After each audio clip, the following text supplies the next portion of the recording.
আমরা আছি বরগুনা জেলা পাথরঘাটা থানা চরদান ইউনিয়ন 2 নং ওয়ার্ড জ্ঞানপাড়া বিশ্বাস সংলগ্ন বিশেষ বাড়ি এলাকা ভিত্তিক আমরা আছি একটা সুন্দরবন বন বিভাগের ফরেস্টার অফিসের সামনে এবং আজকের আমরা এই ফরেস্টার অফিস ভিত্তিক কিছু তথ্য জানার চেষ্টা করব এবং আপনাদের মাঝে কিছু তথ্য উপস্থাপনার চেষ্টা করব যে আমাদের এই যে অফিসটি একদম নদী সংলগ্ন কাছেই, যেটা আগে নদী থেকে অনেক দূরত্ব ছিল, এখন নদীর একদম কাছেই।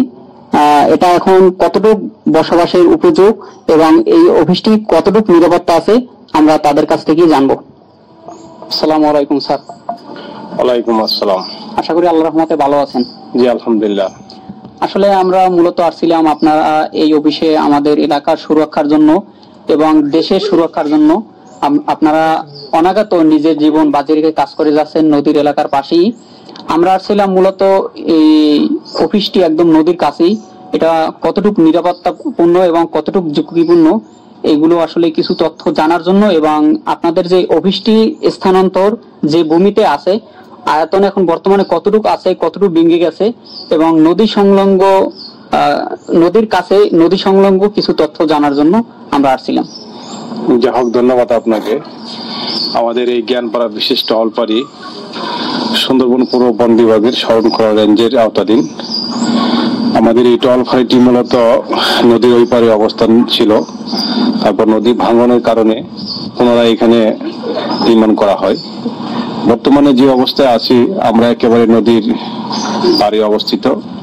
এখানকার যে বলেশ্বর নদী ভাঙনের ফলে আমাদের এই অফিসটি বর্তমানে খুবই ঝুঁকিপূর্ণ অবস্থায় আছে। যদি কোনো কারণে অনেক জলোচ্ছ্বাস হয় তাহলে যে কোনো সময় আমাদের অফিসটা ভেঙে যাওয়ার সম্ভাবনা আছে বলে মনে করি।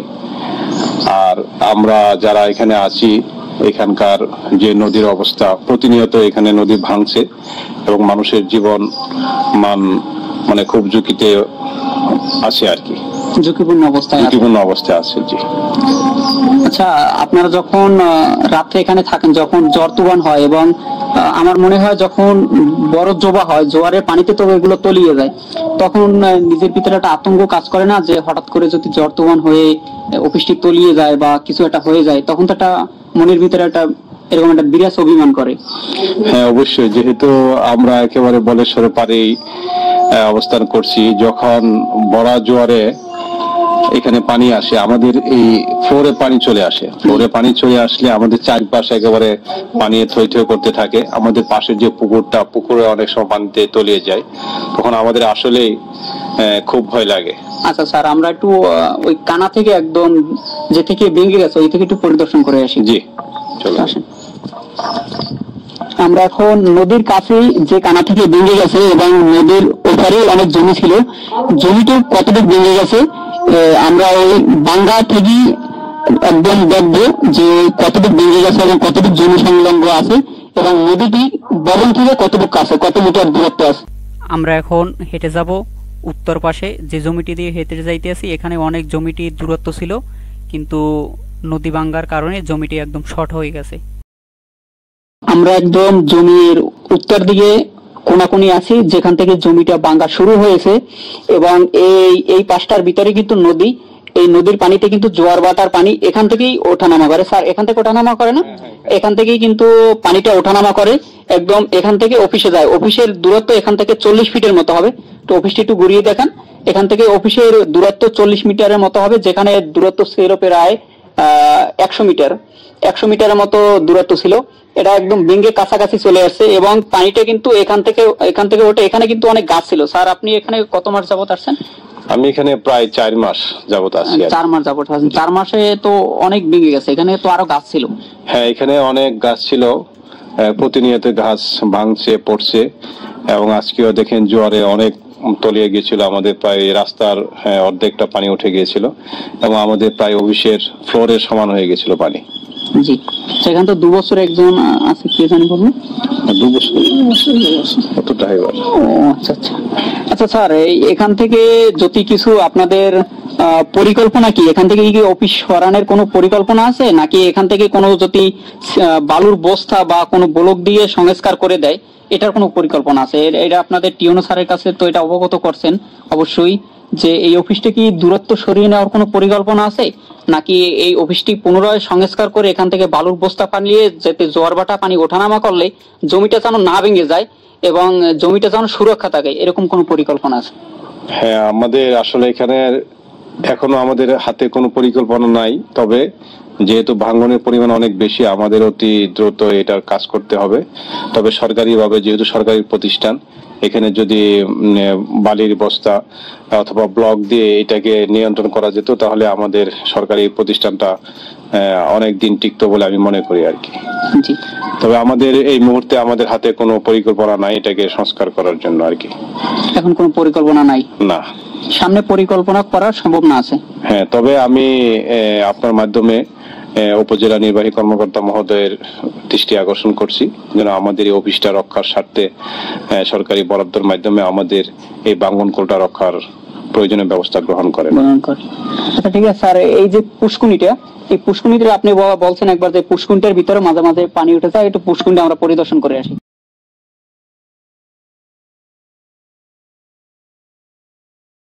আমরা একদম পুষ্কুনির একদম কাছাকাছি কর্নারে দাঁড়িয়ে আছি, যেখান থেকে কিন্তু একটা বেড়িবাতের মতো, এই বেড়িবাতটা অনেক চওড়া ছিল এবং এখানে কিন্তু উপকূলে অনেক জমি ছিল, এখানে একটা মাঠ ছিল।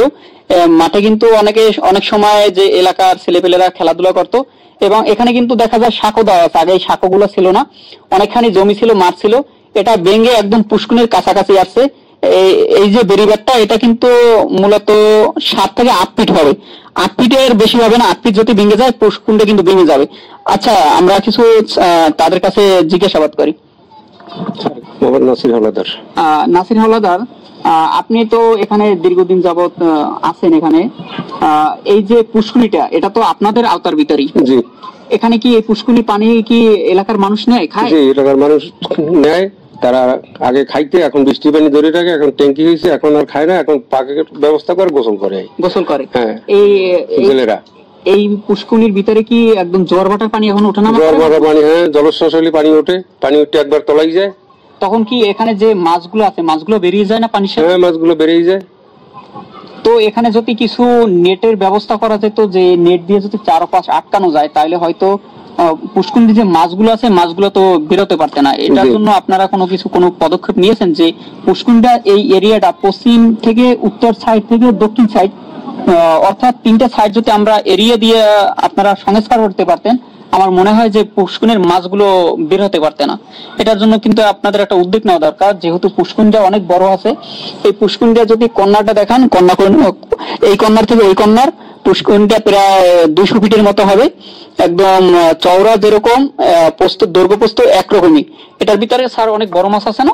হ্যাঁ, এখানে অনেক বড় বড় মাছ আছে। তখন জোয়ার ভাটার পানি পেলে কিন্তু মাছ এমনি বের হয়ে যায়। জি, জোয়ার ভাটা করে যদি এখানে একটা নেটের ব্যবস্থা করে দেয় 5 ফিট উচ্চতা বা 8 ফিট উচ্চতা, তাহলে হয়তো মাছগুলো বেরোতে পারতে না। পরবর্তীতে পোনা মাছগুলো কিন্তু নদীর পানিতে স্রোতের কাছেই কিন্তু বের হয়ে যায়, মাছগুলো থাকতে চায় না।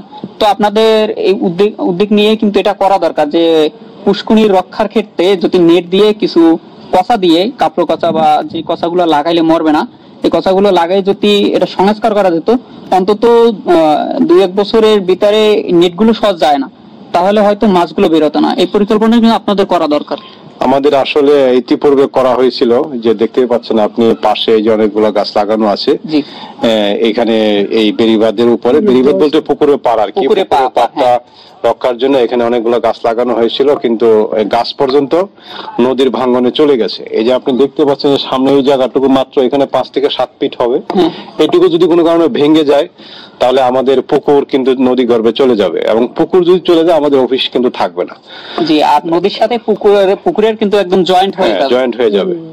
এইটুকু শুধু ভেঙে গেলেই হয়ে যাবে। এখন এটা আমাদের প্রায় সময় যখন জোয়ার আসে তখন এই জায়গাটুকু তলিয়ে যায় এবং পুকুরে পানির সাথে একাকার হয়ে যায়। আচ্ছা, এই যে ওয়ালগুলো দেখতে স্যার, এই ওয়ালগুলো কিসের ছিল? ওটা ইতিপূর্বে একবার এখানে নির্মাণ করা হয়েছিল বাঁধ রক্ষার জন্য। জি, বেড়িবাঁধ বলতে এখানকার পুকুর পার রক্ষার জন্য, কিন্তু এটা অনেক দিন হওয়ার কারণে এটা নষ্ট হয়ে যাচ্ছে এবং নষ্ট হয়ে গেছে প্রায়। তো এটা যদি পুনঃসংস্কার না করা হয় অতি দ্রুত আমাদের এই পুকুর পাড়টা ভেঙে পুকুরটা নদী গর্ভে বিলীন হয়ে যাওয়ার সম্ভাবনা আছে। জি, আমাদের মিডিয়ার মাধ্যম থেকে আপনারা উপজেলা নির্বাহী কর্মকর্তা বা আপনাদের সিনিয়র কর্মকর্তা স্যারদের কাছে আবেদন করতে পারেন এটা যেন দ্রুত সংস্কার করা হয় এবং বাঁধটা পুকুর রক্ষার স্বার্থে এবং আপনাদের অফিস রক্ষার স্বার্থে এটা যেন কিছু হলেও সামরিক ভাবে বস্তা দিয়ে বা কিছু বলব দিয়ে এই পুকুরটা আমি যে দেখতে আছি 8 ফিটের মতো আছে প্রায় পুকুরের বেরিটা, এই 8 ফিট যদি ভেঙে যায় পুকুরের সাথে নদীর সাথে কিন্তু ডাইরেক্ট লাইন হয়ে যাবে। এটা অতি দ্রুত যদি আপনারা পদক্ষেপ না নেন বা জেলা মহোদয়ের কাছে যদি আপনারা দরখাস্ত না দেন এটা হয়তো অতি দ্রুত সংস্কার কিন্তু হবে না স্যার। ধন্যবাদ আপনাকে পেয়ে আমরা আসলে অত্যন্ত আনন্দিত। আমাদের এই সরকারি বন বিভাগের এই অফিসটা আসলে খুব ঝুঁকিপূর্ণ অবস্থায় আছে। তো আপনার মাধ্যমে আমি উপজেলা নির্বাহী কর্মকর্তা মহোদয় এবং জেলা প্রশাসক মহোদয়ের নিকট আবেদন করব যেন আমাদের এই সরকারি প্রতিষ্ঠান যার নাম জ্ঞানপাড়া বিশিষ্ট হলপাড়ি, এই প্রতিষ্ঠানটা রক্ষার্থে এখানে যেন কিছু জিও ব্যাগ অথবা কিছু ব্লক ফেলে এই বাঙ্গনটুকু রক্ষা করেন, আমি সে আবেদন করছি এবং আমি অনেকবার চিঠি দিয়েছি আমাদের ডিপার্টমেন্টালি যেন এটার একটা প্রয়োজনীয় ব্যবস্থা নেওয়া হয়।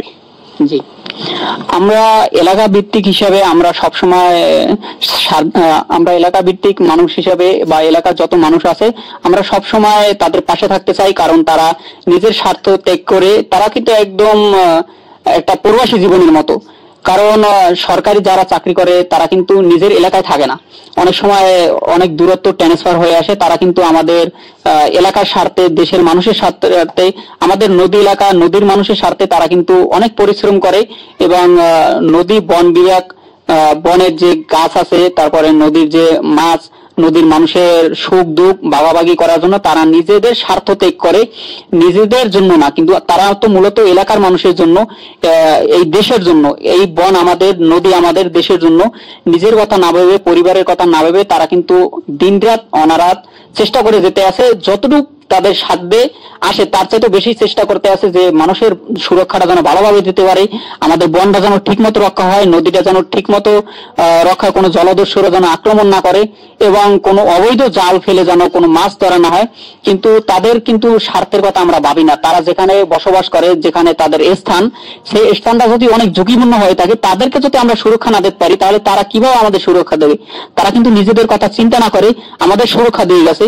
তো আমাদের এলাকার মানুষ সকলের উচিত, এই এলাকার মানুষের সকলের উচিত সর্বক্ষণিক সজাগ থাকা এবং তাদের পাশে সবসময় থেকে এই অফিসটি কিভাবে ভালোভাবে চলবে এবং অফিসটি যেন না ভেঙে যায় এবং অফিসটি কিভাবে ভালোভাবে সংস্কার করা যায় আমরা স্যারদের পাশে সবসময় অল টাইম 24 ঘন্টা সবসময় পাশে থাকবো। আমাদের ডাক দিলে আমরা যেন সবসময় সাড়া দিতে পারি এবং স্যার কিন্তু আমাদেরকে ডাক দেওয়া লাগে না, কারণ তারা কিন্তু আমাদের সবসময় ডাকে সাড়া দেয় এবং সবসময় আমাদের কথা চিন্তা করে নিজেদের স্বার্থ ত্যাগ করে, রাত্রে ঘুম ত্যাগ করে কিন্তু রাত্রে টহলে যায় এবং নদী পাহারা দেয়।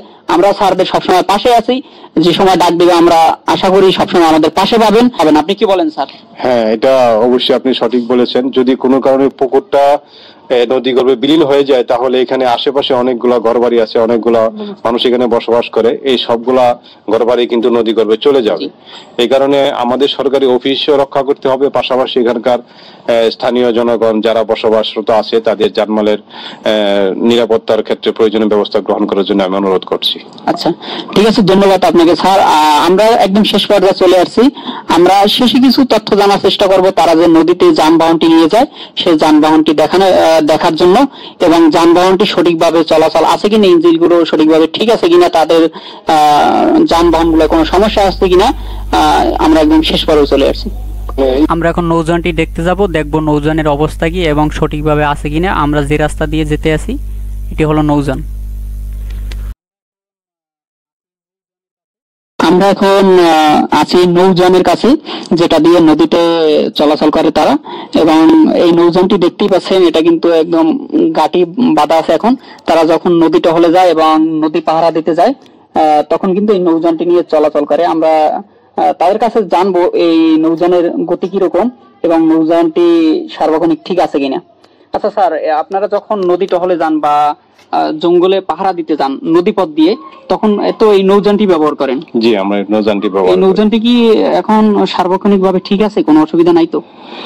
আসলে এই নৌযানটি আমাদের জন্য যত উপযুক্ত নয়, কারণ হচ্ছে যখন এখানে প্রচুর পরিমাণে রোলিং হয় বা একটু যদি নদীতে জোয়ারের সময় এখানে প্রচুর পরিমাণে বাতাস আসে, বা জলোচ্ছ্বাস হলে আমাদের যেখানে প্রচুর রোলিং এর কারণে এই আমাদের বর্তমানে জলযানটি আমাদের চলাচলে খুব বিঘ্ন ঘটায়। এই কারণে আমাদের কর্তৃপক্ষকে আমরা অনুরোধ করব আমাদের এই টহল ফাঁড়ির জন্য একটা আরো উন্নত মানের, যাতে আমরা প্রচুর রোলিং এ আমরা ব্যবহার করতে পারি এবং টহল করতে পারি, আর একটু উন্নত মানের জলযান প্রদান করার জন্য বিশেষভাবে অনুরোধ করব। আচ্ছা, আমরা দেখতে পাচ্ছি যে নৌযানটি কিন্তু পানি থেকে এখন 3 ফিট উপরে আছে। এটা যখন পানিতে আরো ভাসমান হবে আরো 1 ফিট কিন্তু স্যার নিচে নামবে, 1 ফিট এরকম নিচে নামবে। এটা এখন ঘাটে বাঁধা আছে খালের পারে। যখন নদীতে যায় তখন কিন্তু আরো 1 ফিট নিচে নামে। টোটাল 3 ফিট থেকে 1 ফিট গেলে 2 ফিট থাকে। যখন তুফান উঠে যায় আমার মনে হয় তুফানটা বোটের ভিতরে উঠে যায়। এই নৌযানটি তাদের জন্য উপযুক্ত না যখন ঝড় তুফান আসে।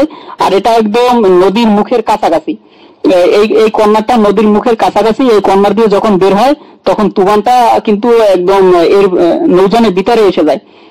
এটা তাদের জন্য উপযুক্ত নয়। এর চেয়ে যদি কিছু আপডেট একটা নৌযান হতো বা এর চেয়ে যদি একটু উচ্চমানের নৌযান হতো হয়তো তাদের জন্য অনেক সুবিধা হতো এবং খুবই নিরাপত্তার সাথে তারা নদীটি পাহারা দিতে পারতো, পাহারা দিতে কোনো সমস্যা হতো না। আমরা উপজেলা নির্বাহী কর্মকর্তা স্যারের কাছে আবেদন করবো এই নৌযানটি চেঞ্জ করে যাতে একটি ভালো সংস্কার করে একটা ভালো নৌযান আপডেট দেওয়া হয়, যাতে তারা সুন্দরভাবে চলাচল করতে পারে এবং নৌযান নিয়ে যেন তাদের আগামীতে কোনো সমস্যা না হয়। এবং এই যে এখান থেকে যে অফিস লাইনটি, এখান থেকে অফিস লাইনটি কিন্তু খুবই কাছে। ওই যে একটা গাছ দেখা যাচ্ছে যে রিন্ডি গাছের মতো, ওইখান থেকে কিন্তু এই পাটটা শেষ। এটা একটা ব্রিজের মতো করা হয়েছে এবং এর কাছেই কিন্তু অফিস, এর কাছেই অফিস। ওখান থেকে প্রায় 50 ফিট আছে। 50 ফিট জমি যদি ভেঙে যায় তাহলে কিন্তু অফিসটি ফাটল হয়ে নদীর ভিতরে চলে যাওয়ার সম্ভাবনা আছে। অফিসের ভিতরে 6 জন কর্মরত আছেন। এখন দেখা যায় যে স্টাফ 4 জন আছে, 2 জন অফিসের কাজেই বাহিরে আছে। আমরা একদম যেটুকু পারছি ভিডিওর মাধ্যমে তুলে ধরার চেষ্টা করছি এবং আশা করি এটা দ্রুত সংস্কার করা হবে। সামনে যদি কোনো আপডেট থাকে আমরা আরো স্যারদের সাথে কথা বলবো এবং এখানে এসে পরিদর্শন করব কতটুকু কাজ হয়েছে বা না হয়েছে এটা জানার জন্য। এবং নদীর বিষয়ে কিন্তু একটা সেনসিটিভ বিষয়, এটা ভাঙতে কিন্তু সময় লাগে না। যথাযথভাবে যদি এটা সংস্কার করা হয় আশা করি খুবই মাটিটি শক্ত হবে এবং উপযুক্ত হবে বসবাসের জন্য, না হয় এটা ঝুঁকিপূর্ণ হয়ে আসবে। এবং স্যারদের সাথে কথা বলে আমার খুবই ভালো লাগছে। স্যারদের মন মানসিকতা খুবই ভালো, খুবই আন্তরিকতা এবং তাদের ব্যবহার খুবই মাধুর্য। তাদের সাথে কথা বলে আমার অনেক ভালো লাগছে। আশা করি তাদের কাছ থেকে আরো দেশ সুরক্ষা থাকবে, আমাদের নদী সুরক্ষা থাকবে, আমাদের বন সুরক্ষা থাকবে এবং এলাকার মানুষ সুরক্ষা থাকবে এবং সুনিশ্চিত জলদস্যু বা ডাকাতের হাত থেকে যেন এলাকার মানুষ জাল পেতে পারে এবং তারা সার্বক্ষণিক সুবিধা দিয়ে যাবে। অসংখ্য ধন্যবাদ স্যারদেরকে এবং তাদের কথা শুনে এবং তাদের ব্যবহারে আমরা খুবই মুগ্ধ। আসসালামু আলাইকুম। আমি মোহাম্মদ নাসির হাওলাদার। আমি এই সুন্দরবন বন বিভাগে প্রায় 29 বছর কর্মরত আছি। আমার জ্ঞানপাড়া বর্তমানে কর্মস্থল, জ্ঞানপাড়া অফিস। আমাদের এখন বর্তমানে নদী পলেশ্বর নদীর সংলগ্ন এসে গেছে। এটা যদি ঊর্ধ্বতন কর্তৃপক্ষ যদি একটু আমাদের খেয়াল নেয় বা আমাদের যদি সহযোগিতা করে তাহলে আমাদের এই বন বিভাগের জ্ঞানপাড়া বিশেষ টহলদার অফিসটা আমাদের রক্ষা হবে। এই বলে আমি আমার বক্তব্য শেষ করছি। আল্লাহ হাফেজ। ধন্যবাদ স্যার। স্যার আপনার যদি কিছু বলার থাকে। আসসালামু আলাইকুম। সর্বত আপনাকে ধন্যবাদ জানাচ্ছি এই কারণে যে আমাদের নদীর খুবই নিকটবর্তী এই জ্ঞানপাড়া বিশেষ টহল বাড়ি, তো এই জ্ঞানপাড়া টহল বাড়িটি ভোলেশ্বর নদীতে যে কোনো সময় বিলীন হয়ে যেতে পারে। এই জিনিসটা আপনার মিডিয়ায় তুলে ধরার জন্য ধন্যবাদ। সেই সাথে এই যে আমাদের একটা পুকুর আছে, আমার পূর্ববর্তী স্যার বলে গেছেন এই পুকুরে আসলে গ্রামে অনেক লোক এই পুকুরটা ইউজ করে। এখানে একটা মসজিদ আছে, মাদ্রাসা আছে, মসজিদের লোক এখানে উজু করে। তারপরে এই যে পুকুরের পাড়ে যে জনবসতি আছে, এই অফিস আছে, এই পুকুরটা যাতে সংরক্ষণ হয়, বিশেষ করে ওইখানে যে ব্লক দেওয়ার কথা বলা হয়েছে, এই জিনিসটা তুলে ধরার জন্য আপনাকে অনেক অনেক ধন্যবাদ এবং ঊর্ধ্বতন কর্তৃপক্ষের দৃষ্টি নজরে পড়ুক সে আহ্বান রাখতেছি। আসসালামু আলাইকুম। ধন্যবাদ স্যার আপনাকে। স্যার আমরা একদম শেষ পর্যায়ে চলে আসছি। আপনার কথা শুনে আসলে আমরা খুবই মুগ্ধ এবং আপনার ব্যবহারে আমরা খুবই সন্তুষ্ট। আশা করি আপনার দ্বারা এই এলাকা অনেক সুশান্তভাবে এলাকার মানুষ জাল পেতে পারবে এবং আপনার দ্বারা এই নদী, এই বন বিভাগ অনেক সুরক্ষা থাকবে এই আশা ব্যক্ত রেখে আপনার কাছে সর্বশেষ আমরা কথা নিয়ে ফিরে আসছি। আপনি আমাদের দর্শকদের মাঝে এবং এলাকার মানুষের মাঝে যে অবস্থান করছেন, আপনার কেমন অনুভূতি এবং এই এলাকায় থাকতে কোনো সমস্যা হচ্ছে কিনা, যেহেতু আপনি ট্রান্সফার হয়েছেন এলাকায় নতুন 6 মাসের মতো, এলাকায় আপনি কেমন কি সুযোগ সুবিধা পাচ্ছেন এবং কেমন কি দিনকাল আপনার যাচ্ছে, এবং সর্বশেষ আপনার যদি কিছু বলার থাকে সেটা বলে আমাদের এখানে আলোচনা শেষ করবো। আপনাকে অসংখ্য ধন্যবাদ। এই আপনার ব্যস্ততম সময়ের ভিতর থেকে আমাদের এই বিশেষ টহলফারের ব্যাপারে একটা ভালো উদ্যোগ নেওয়ার জন্য। আমি আসলে এখানে কর্মরত আছি প্রায় 5 মাস চলে, 4 মাস অতিবাহিত হয়ে গিয়েছে। আসলে এলাকার মানুষ অত্যন্ত ভালো এবং খুবই সহনশীল এবং আমাদেরকে খুব সহযোগিতা করে থাকেন। এই এলাকার মানুষ প্রায় 95% বলা যায় জেলে নির্ভর। এরা সবাই মাছ ধরে জীবিকা নির্বাহ করে। সবাই অত্যন্ত আন্তরিক আমাদের এই সরকারি অফিসটার প্রতি, এবং প্রতিনিয়ত আমরা যদি কোনো অসুবিধা ফিল করি বা ওদেরকে ডাকি যে কোনো কাজে, ওরা সাড়া দেয়, স্বতঃস্ফূর্তভাবে অংশগ্রহণ করে আমাদের যে কোনো প্রকার ডাকি অথবা কোনো অসুবিধায়। বিশেষ করে এই এলাকায় অনেক সময় আমাদের সুন্দরবন থেকে হরিণ চলে আসে অথবা অন্যান্য বন্যপ্রাণী চলে আসে নদী পার হয়ে, তখন এই এলাকার মানুষরা এই হরিণকে না মেরে আমাদেরকে অফিসে খবর দেয়, আমরা গিয়ে হরিণকে জীবিত উদ্ধার করে সুন্দরবনে ছেড়ে দিই। এরকম আরো অনেক কাজ করে থাকি, যেমন অনেকগুলো সাপ ইতিপূর্বে আমি জীবিত উদ্ধার করে সুন্দরবনে অবমুক্ত করেছি।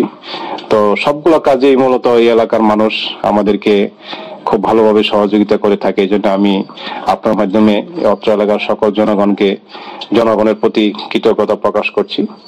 এবং পরিশেষে আমাদের এই অফিস মূলত বলেশ্বর নদী গর্ভে পায়ে চলে যাওয়ার উপক্রম হয়ে গিয়েছে। তো আমাদের এই অফিসের 4-5টা যদি সরকারিভাবে পানি উন্নয়ন বোর্ড কর্তৃক আমাদের জিও ব্যাগের মাধ্যমে এখানকার অফিসটাকে রক্ষার জন্য প্রয়োজনীয় ব্যবস্থা গ্রহণ করে থাকে, তাহলে মনে হয় সরকারি অফিসটা আরো বেশ কিছুদিন থাকবে বলে আমি মনে করি। না হলে যে কোনো সময় অফিসটা নদীগর্ভে বিলীন হওয়ার সম্ভাবনা আছে। এই কারণে আমি আপনার মাধ্যমে এখানকার উপজেলা নির্বাহী কর্মকর্তা তথা জেলা প্রশাসক মহোদয়কে অনুরোধ করব যেন অতি দ্রুত আমাদের এই সরকারি অফিসটাকে রক্ষার জন্য প্রয়োজনীয় ব্যবস্থা গ্রহণ করেন। এবং পরিশেষে আপনার এবং আপনার সাথে যারা আজকে শ্রম দিয়েছেন সবার সুস্বাস্থ্য কামনা করে এবং দীর্ঘায়ু কামনা করে আমি আমার বক্তব্য এখানে শেষ করছি। ধন্যবাদ আপনাকে।